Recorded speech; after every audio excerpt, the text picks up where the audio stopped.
we are solidly behind the industrial action that's going to come. We want it to happen. We can't sit back and watch somebody stealing from us, robbing us daytime.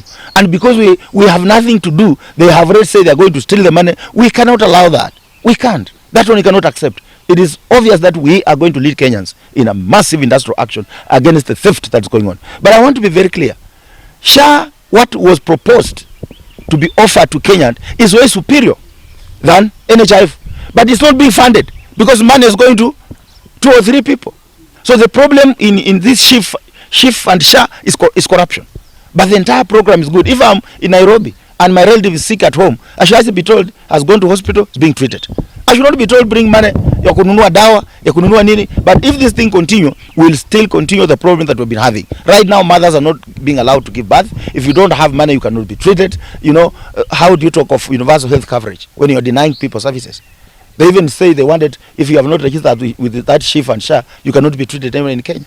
So what kind of medical cover is that? There was no public participation. There was no following of the procurement rules. We have procurement and disposal act, which was not followed. You cannot single source a service provider when you are talking about billions of shillings. Therefore, Mr. President, we want to ask you, how can you allow one person or 2 people to take 104.8 billion out of 148 billion, and then you leave Kenyans with 45 billion. Out of the 45 billions you are leaving for Kenyans, 15 billions will go for administration. So the entire about 60 million Kenyans will be left with only about 30 billion to provide of the provision of those services. It is a shame. It is like they are vomiting on our feet. They are spitting on us. The robbery is too much, and we are embarrassed. I am embarrassed. If the president can allow that to happen, then I'm embarrassed with this government. That must stop. We only needed 700 million to upgrade the current NHIF system to bring whatever they had added in SHIF. So why do you go for a new system when the one which is there has not failed? It's just a way of corruption.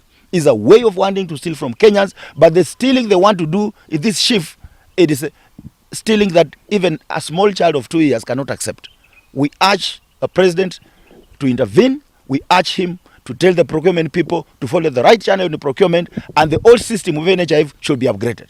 Because the money has not yet been collected. Remember, this month will be the first month they are deducting us. So, but we don't want them to deduct us our money and then they can't steal the whole of it. It's shameful that 1 or 2, 3 people can take 95% of the money meant to give healthcare services to Kenyan people.